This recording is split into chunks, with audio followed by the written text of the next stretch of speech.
Praise lord. దేవుని ప్రశస్తమైన నామమునకు మహిమ కలుగునుగాక. ప్రభు పేరట మీ అందరికీ హృదయపూర్వక వందనాలు. ఈ ఉదయకాలము దేవుని వాక్యాన్ని విందాం. ఎజ్రా గ్రంథము 2వ అధ్యాయము 68వ వచనము. దేవుని మందిరమును దాని స్థలములో నిలుపుటకు కానుకలను స్వేచ్ఛా అర్పణములుగా అర్పించిరి.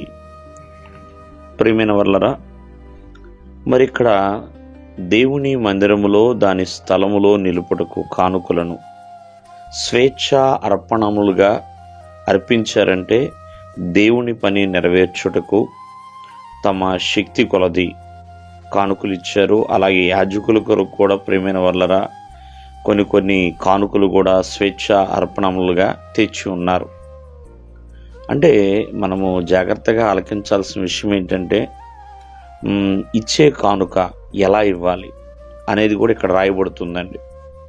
ప్రియమైన వాళ్ళరా, కానుక ఇచ్చుట అనేది ఏదో బలవంతంగానో లేకపోతే వేరే రీతిగానో కాదండి, మనఃపూర్వకంగా ఇవ్వాలి.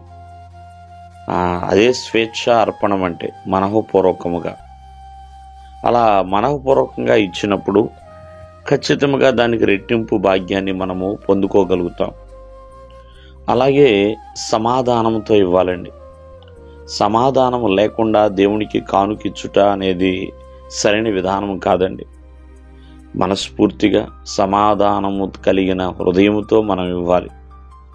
అంతేకాకుండా సంతోషంతో కూడా దేవునికి కానుక ఇవ్వాలండి. బైబిల్ గ్రంథం సెలవిస్తుందిగా, ఉత్సాహంతో దేవునికి కానుక ఇచ్చేవారిగా ఉండాలి.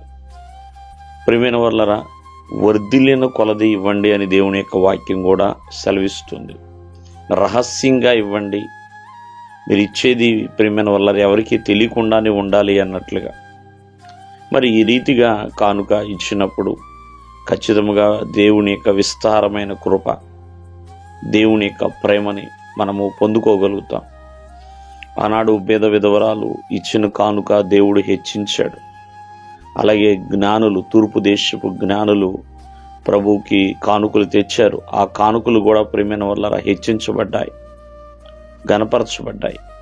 కావున మరి ఏదైనా సరే, అది ప్రథమ ఫలమైన దశమ భాగమైన మరి ఉత్సాహంగా ప్రభువుకి ఇచ్చినప్పుడు దేవుడు మనకు కలిగిన సమస్తమును కూడా దేవుడు ఆశీర్వదిస్తాడు.